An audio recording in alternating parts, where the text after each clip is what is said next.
Again? Okay. Good morning, everyone. Thank you all for joining us at the World Forestry Center today.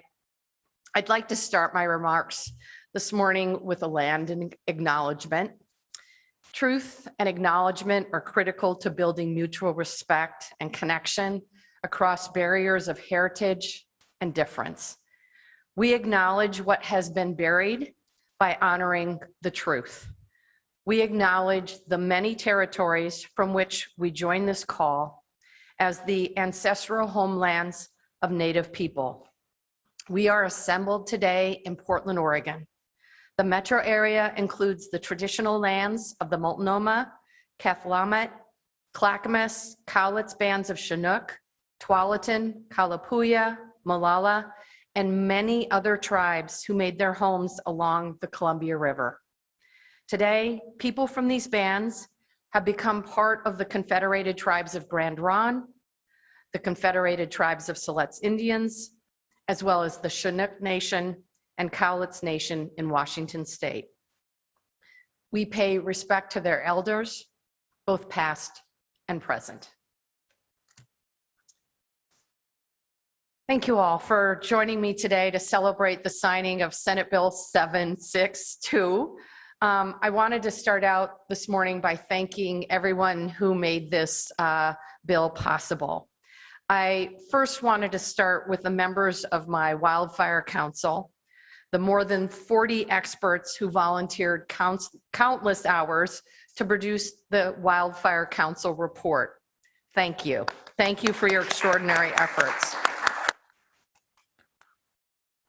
I also want to do a shout out to Matt Donegan, who agreed early on to chair that council. I have to say the report has served as a guidepost for 2 years of work in legislative committees that finally led to the passage of the bill. Thank you again.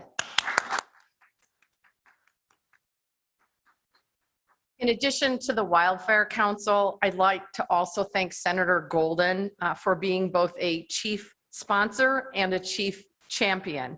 Unfortunately, he is not here. I think he's appearing by Zoom, but I still wanted to thank him anyway. Let's give him a round of applause as well. I also wanted to thank all the members of the Oregon legislature that provided bipartisan support for this bill. As they say, success has many parents, and I'm incredibly grateful for all of the stakeholders who worked collaboratively to help bring this bill across the finish line. Thank you.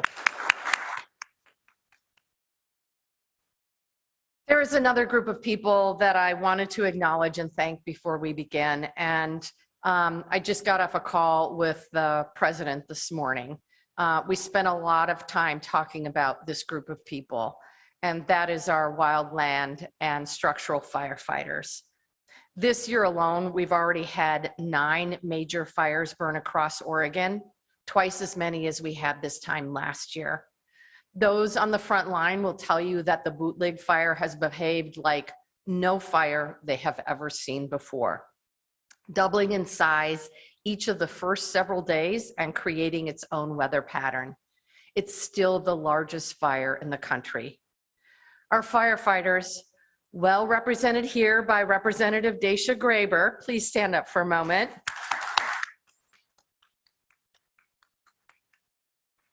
They endure long days and sleepless nights, braving smoke, heat, and filth to contain and extinguish these fires.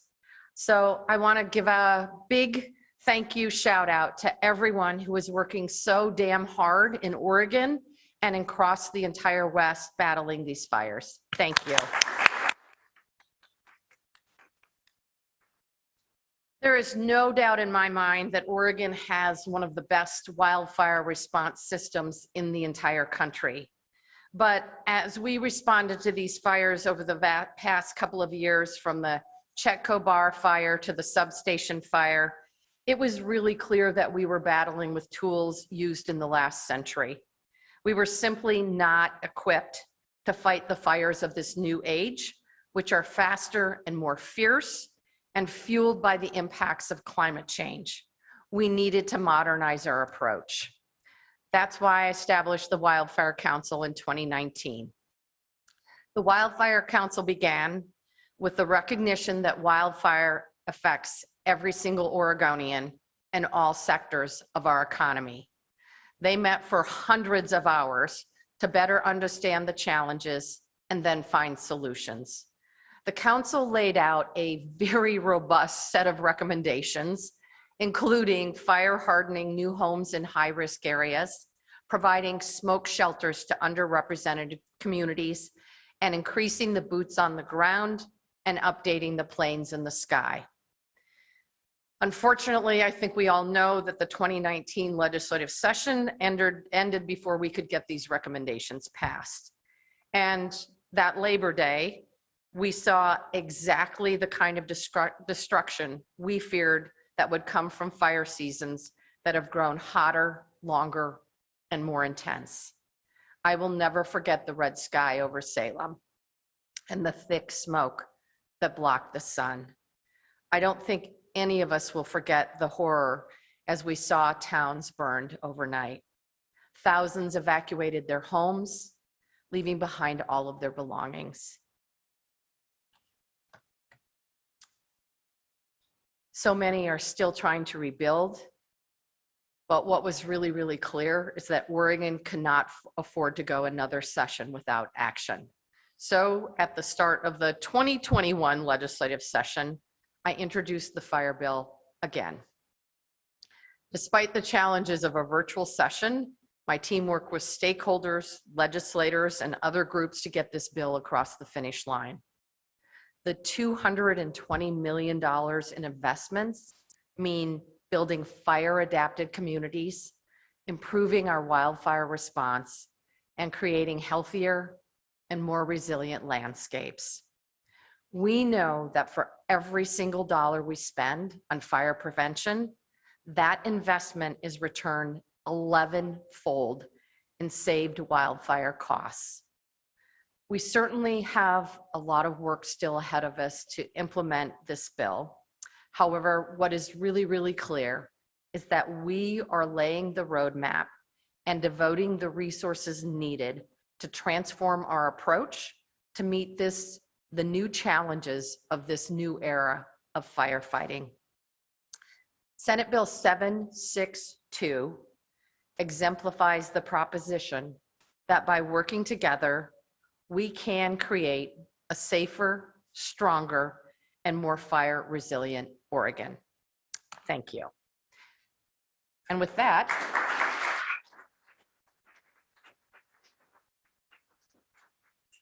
I think I'm turning it over to the chair of the Wildfire Council, Matt Donegan. Thank you, Governor Brown, for inviting me to join remotely. I'm very sorry I cannot be there in person, but appreciate this opportunity to celebrate such an important achievement for our state. I wish to recognize the many contributors to this wildfire bill and to discuss the bill itself. But before doing so, I'd like to share what I think is the key finding of the Wildfire Council, and that is that we can do this. We can tackle the challenges of wildfire, as with climate change more broadly, but it's going to take a fundamental shift in the scale and speed at which we operate. Here in Oregon, as across the globe, we have never confronted a challenge as daunting as climate change and its effects, such as wildfire, but we can and we must step up and meet this challenge. We will need to modernize rapidly at large scale, and we need to do so cost effectively. We will need full engagement from our public and private partners. And Oregon's wildfire bill is a single but very significant step in this historic effort. This bill would not have been possible without Governor Brown, who recognized the need for a strategic reset as wildfire had fundamentally changed. In early 2019, our operations were already overwhelmed by the new demands of wildfire, and we lacked the surge capacity for a big look needed to set a new course. Governor Brown assembled a nonpartisan group of citizen leaders supported by over 100 experts. She dedicated Jason Miner to this effort, despite Jason's significant workload in other natural resource areas. Governor Brown created a sense of urgency and an aggressive time to act. And crucially, the governor's office let the council do its work. They let the experts bring the best available science and best practices, and allowed the citizen council members to engage in critical thinking and find solutions. The governor's office listened, contributed, engaged, and ultimately led a very successful effort. In my mind, this is exemplary and rare leadership, particularly in this partisan era in which we live. This should serve as a template for future leaders confronting wildfire, in my opinion. I also wish to convey how honored I have been to work alongside my fellow council members, agency leaders, and broader community that contributed to this effort.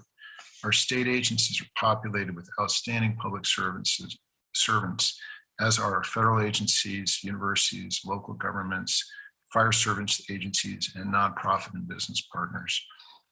I wish to particularly recognize Senators Wyden and Merkley, who both dedicated senior staff to our Wildfire Council and who are pursuing federal policies to support Oregonians and help us get to scale solutions.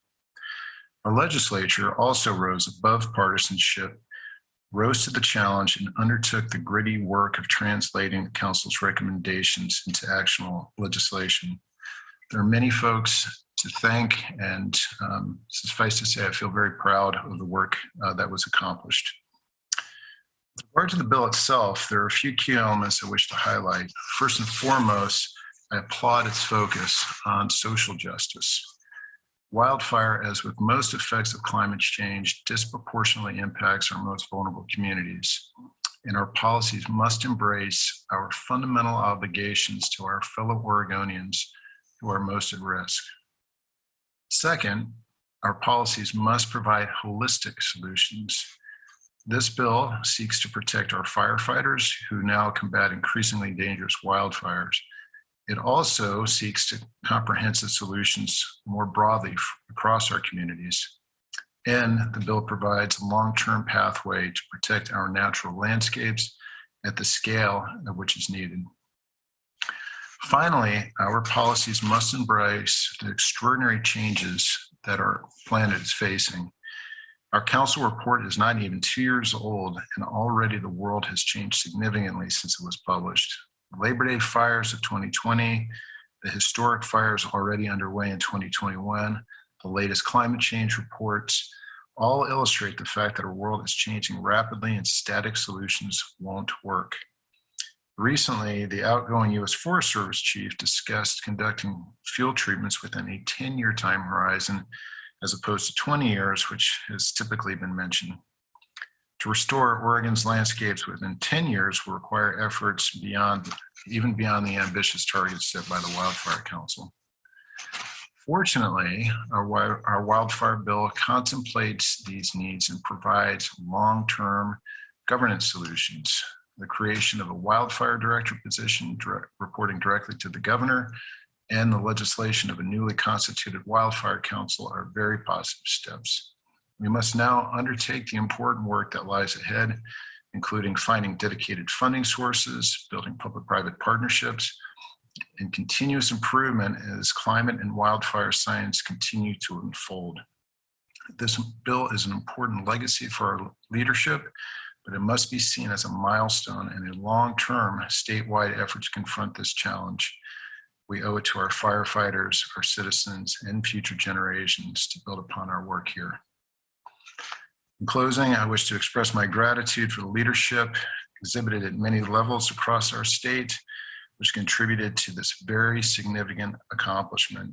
I am left encouraged that we can step up and confront the challenges ahead. Thanks again to Governor Brown for all your leadership and for having me here with you here today. Thank you.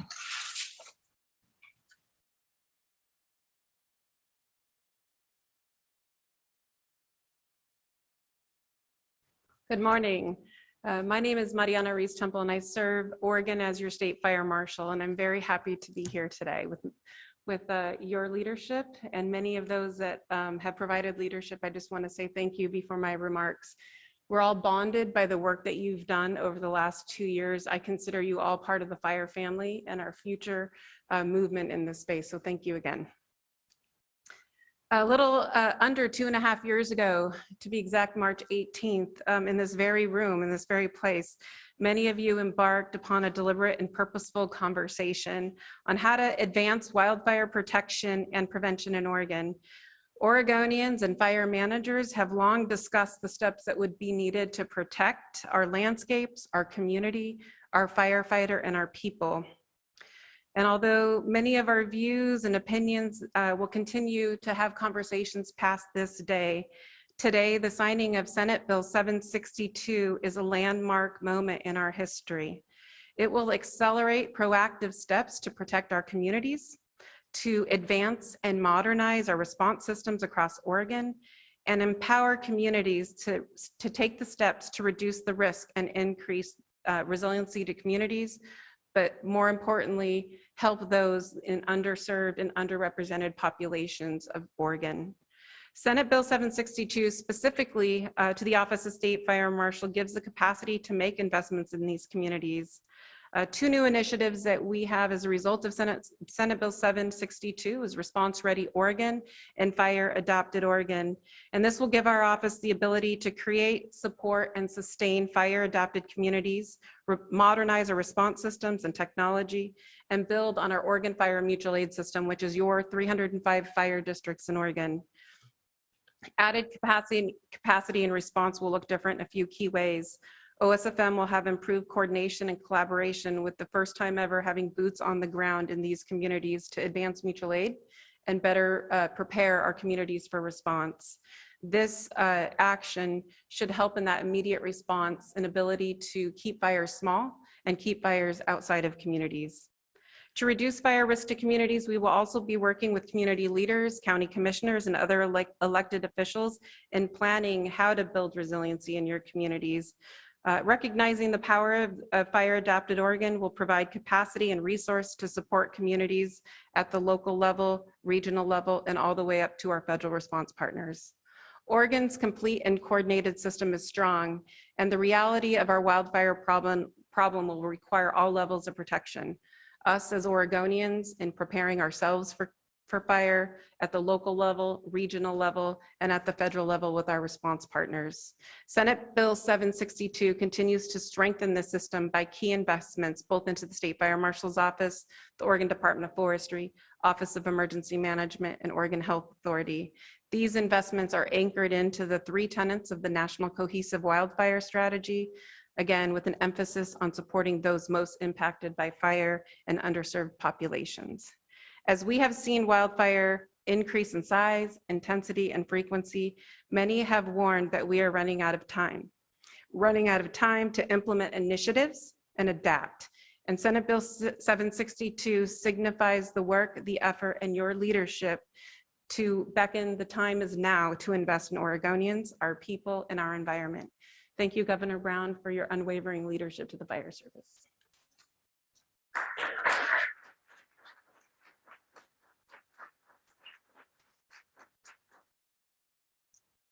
Good afternoon. I'm Nancy Hirsch. I'm serving currently as the Acting State Forester for the Oregon Department of Forestry.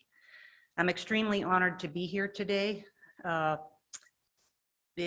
significance of the signing of Senate Bill 762 has been described in many ways as monumental, certainly so for the Department of Forestry and all the people that we serve. I deeply, greatly appreciate and respect the work of the Wildfire Council. Those were the folks that rolled up their sleeves and had the hard conversations and dedicated tireless hours, days and nights that really brought to bear the recommendations. And ultimately, thank you, Governor, for convening that. That type of leadership is greatly appreciated, I think, by all of us in Oregon for the benefits that we see here with Senate Bill 762.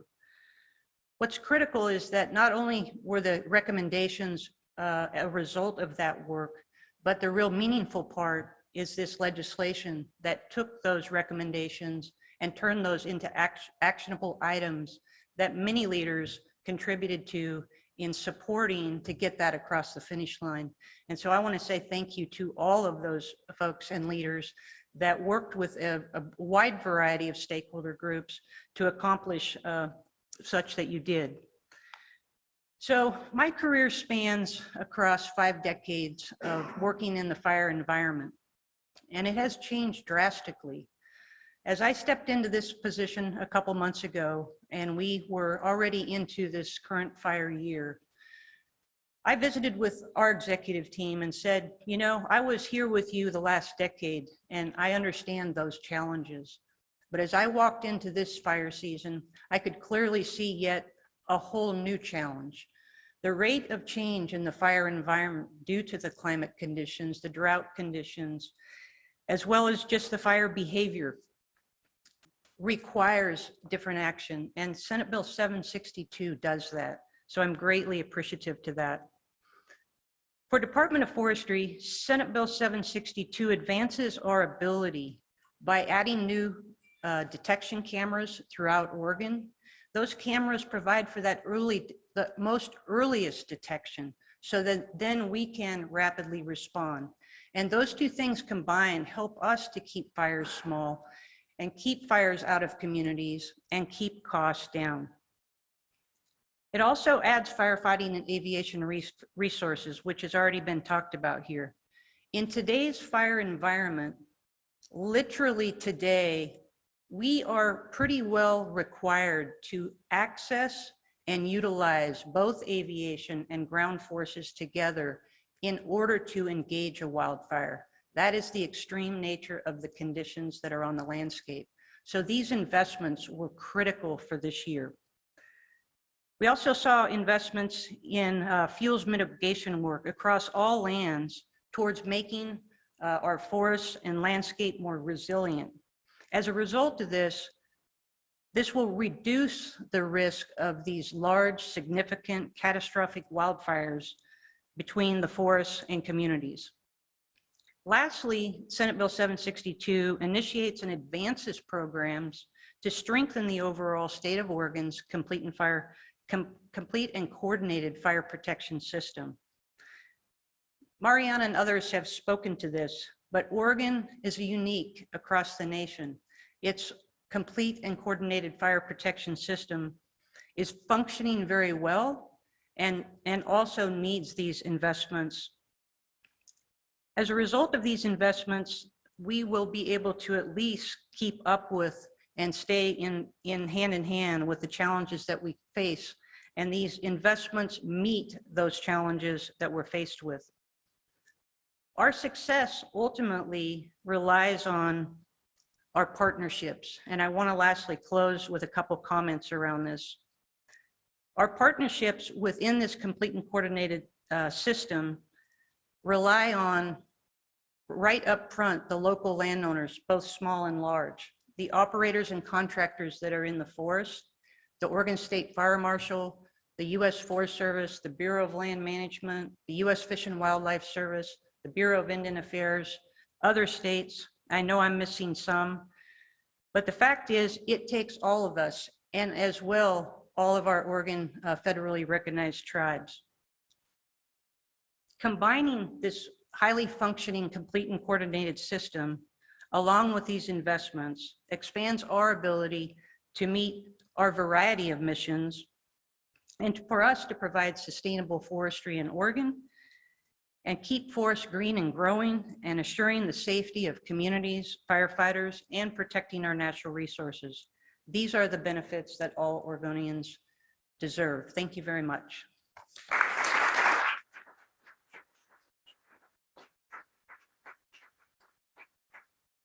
All right, I would love to have wildfire council members, including Senator Frederick, come on up for bill signing, legislators, federal partners, please come.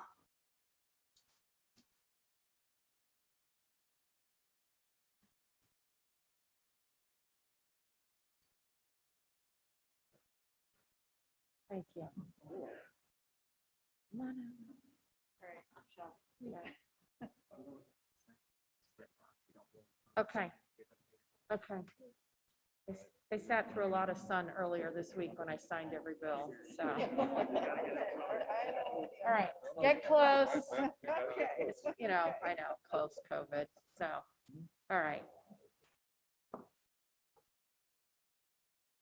Efren, how am I going to use all these pens if I don't sign all these bills?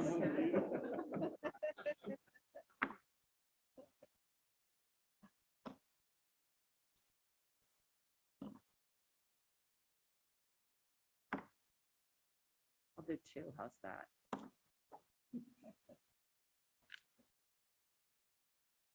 Senator Golden really appearing by Zoom? No. He's watching. Okay, Senator Golden, thank you. I think it's fair to say Southern Oregon was well represented. Representative Marsh was also working the legislation. Senator Frederick, I don't know what we would have done without your support early on and continuing. And Matt's probably off having a vacation somewhere fun.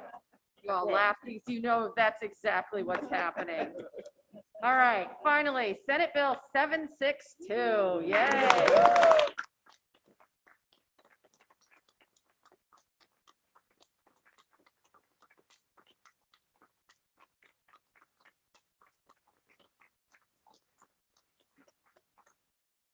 Thank you very much. Thank you so much for being here. Thank you.